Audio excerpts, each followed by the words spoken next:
I'm here today with a homeowner and investor who's about to add a legal second suite to her brand new townhouse. So today we're going to go over what you need to know if you want to convert your brand new home to contain a legal second suite. So stick around. Welcome back. I'm Andy from Suite Additions, where we help homeowners and investors create better homes while generating lasting wealth with legal additional suites. Download our free guides at www.suiteadditions.com to get started. And please do us a huge favor by giving us a thumbs up on this video and subscribing to this channel so that we can get more content out. Okay, so today we're gonna focus our attention on new homes and explain the differences when it comes to adding a second suite compared with older homes. What we're gonna discuss applies specifically to Ontario, but may be similar in other parts of Canada as well. Any home that is under 5 years is considered new and is subject to the standard Part 9 of the Ontario Building Code. Work that's being done to homes that are older than 5 years is considered a renovation in many cases and is subject to less stringent part of the building code, which is Part 11. Most of the homes that we work with are older than 5 years, so it's generally easier. But we like to show you the rules for new houses as well, because you might be in that situation. And also there are some advantages to adding a legal second suite to a new house. Firstly, you generally have higher ceilings, so even if the floor space is smaller, the overall space feels bigger. Secondly, it's typically already insulated, so you only have to frame a new wall around it. Thirdly, there's often plumbing already in place for bathrooms. And finally, it's going to be in better condition overall because obviously it's newer. Now, from the building code standpoint, we're gonna go over 5 items that you need to consider when you're putting a second suite in the basement. These include number 1, ceiling height. Number 2, natural lighting requirements. Number 3, entrances to the unit. Number 4, fire separation between the units. And finally, number 5, fire safety for heating systems. So let's go inside, check these things out, and we're gonna go over a bunch of other stuff as well. Hey, Daria. Hi, Andy. Hey, how's it going? Good to see you. Good to Very see you. thanks. Yeah. Thank Congrats you on your new starting. house. Thank you. We just got it 2 weeks ago, and we're excited to start the project. Amazing. Yeah, this is a nice place. Nice areas as well. Yeah, nice areas, Yeah. quiet, and we have pretty square footage is quite enough. Yeah. And yeah, let's see what we can see. Yeah, it's actually pretty big here. It's very wide. Yeah, Doesn't look like it from the outside, but it's a very wide Yeah, house. we were so. lucky to get end units, so now we can Yeah. create some basement units. Okay, well, let's have a look at the basement and see what we can do. Perfect. All right. So I guess the first thing is entrance. You know what? In terms of entrance, I think it makes sense for us to create an entrance on the side there coming in from the outside. Okay. So one issue with a lot of new houses is that you don't have a dedicated entrance with new houses, right? In many cases, sometimes it's on the interior. So as long as we're able to create a doorway on the outside wall, that's good for actually having that dedicated entrance, right? Because the good thing about this townhouse is that it's an end unit townhouse. Mm-hmm. So Yeah, it's called a street townhouse. Oh, is it? Okay. It's technically. I never heard of it. Yeah. Before. Now the interior townhouses, you can still do a second suite, but in those cases, what you have to do is you have to share the front entrance. Oh, I see. Right? And then that becomes kind of like an area where, people are going to be putting their shoes and coats and things like that. So it's not ideal. So if it's an end unit townhouse, a street townhouse, it's kind of like a semi. So you can have an entrance on the side or on the back. So, So you have some options here. Yeah, we do have some options. So typically with new houses, that's what we do. We actually end up having to create a side entrance into the unit. Got it. All right. Okay, so let's walk around and have a look. Any questions you have, just feel free to... Yeah, just like, because since it's a new unit, what do you think the biggest items the homeowners should look at when creating basement units? Because I have some experience with the older bungalows, but none experience with the new units. Yeah, so, the majority of the work that we do are for second suites, basement suites, which are for older houses, right? And so the building code, as long as the home is under 5 years, it's considered new. And then it's subject to all the standard building code items. Whereas if it's older than 5 years, it's considered a renovation. So the rules are a little less stringent. So we're gonna go over a few things that are specific to new houses that you need to be aware of. Because I know that you've done the older, like the bungalows, right? Yeah, I feel comfortable, but not with this one. Yeah, okay. So why don't we go over those things? The first thing I'm looking at is that window there, right? So typical with a lot of new houses, you got the smaller windows, because the intention for the builders is that, people aren't going to turn these into suites. Maybe in a few years, people will finish them and turn it into like a rec room or a family room, something like that. Yeah. And then, people aren't going to actually be sleeping in here. So what we that's their intention anyways, right? Yes, But yes. our intention, of course, is to put in a legal suite, right? So Yes. we have to enlarge the windows down here for two reasons. One is obviously for emergency escape, right? Egress Yes. window. Now, the other thing is that because it is a new house, the natural light requirements are higher, okay? So for living rooms, dining rooms, the requirement, if it's an older house, is 5% of the floor space. In our case, it has to be 10%. It's a double. It's double. Yeah. And also, kitchens require natural lighting as well in new houses, whereas in a renovation, on a second suite on an older house, the kitchen does not require natural that's lighting. So interesting. yeah, so we have to do quite a bit. So probably what we're gonna do is we're probably gonna have to enlarge this window and then add a window somewhere else, right? Yes, to Maybe meet, on this 10%. exterior And wall here. 10%, how do they calculate the 10%? Just The glass. The glass. So that's basically, all. Yeah. assuming your floor space is 200 square feet, you then need 10%, which means 20 square feet, right? yeah. I don't think you're going to be 200 square feet. Yeah, a Yeah, little bit less. yeah. So we're still good in terms of regulations by the size of the room. I think so, yeah. So this basement, I mean, it's probably going to be either a one bedroom or a studio. So I think we'll be okay in terms of being able to bring in Got it. additional natural light, right? The egress requirements remain the same, though. We still need to have that window at least 4 square feet in order for somebody to escape in case there's an yes. emergency, Yeah. right? Ceiling, that's the biggest one for me. That's Yeah. So ceiling height is the other thing that we have to be mindful of for new houses. So with an old house, we have 6 feet 5 inches is the minimum, right? And that's finished floor to finished ceiling. For a new house, it's 6 feet 11.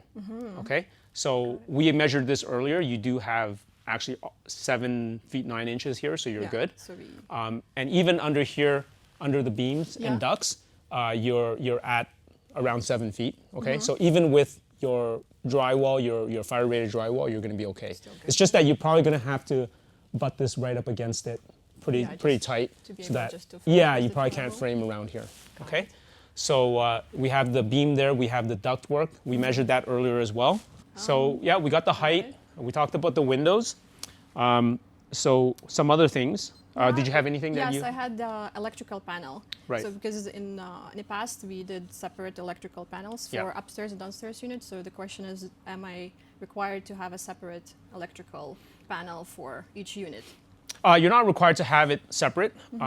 You are required to have enough capacity, right? So it. I know the service size coming in is 100 amps.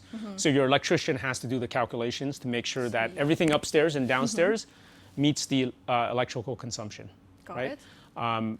So you don't necessarily have to have them separate. Now, if let's say you're not able to meet, then it's a possibility that you might have to convert some of your appliances to gas in Yeah. order to Yeah. conserve that electrical consumption, right? So Got it. we've had people convert their, their stoves and their dryers all to gas and still be able to maintain like a 100 amp service. Got it. That's right? good news. So your electrician Yeah. has to do that calculation. Perfect. So some other things I want to talk about in terms of the difference between a new house and an old house is that on a new house, you have to ensure that you have a 1 hour fire separation between the upper unit and the lower unit. So it's okay? again high requirements, right? Yeah, there's more. Got it. There's more fire rated drywall. So typically on the old houses, we'll have our safe and sound fire insulation. We have our metal resilient channels, and then we have one layer of fire rated drywall. Yeah. Whereas and that gives us 30 to 45 minutes fire separation. Whereas in a new house, we need to have 1 hour, which means we're going to have to double that to 2 layers of 5/8 drywall. Got okay. it. So we still have everything else that's the same. You have Yes. the Insulation, insulation, yeah. resilient channel, and then 2 layers. 2 layers. Okay. Got So it. that's one difference as well. Okay.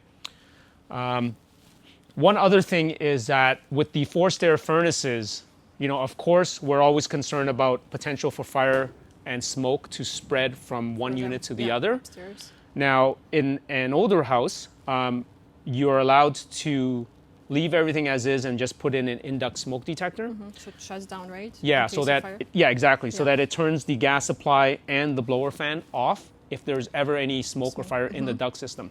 Now, we still have to do that. We still have to install the in-duct smoke detector, but that's not enough on a new house. What we also have to do is we also have to put in a fire dampers in the actual registers and the grills. Got so it. that what happens is that if there's ever a fire, that's going to close off, and so it wouldn't spread the fire. Got it. Okay, so So that is each- required on on a new each- house. yeah, Yeah, got it. if you're going to be doing 2 separate units. Yes, we are doing Yeah.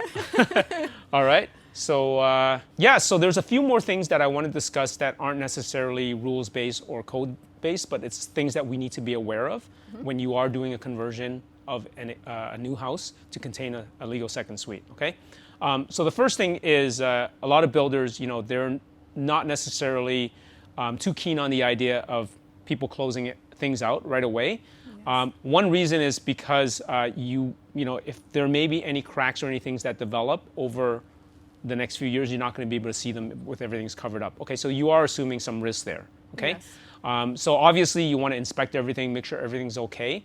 There are going to be some cracks, usually hairline cracks. That's very common in terms of concrete when it starts drying. You see some shrinkage cracks.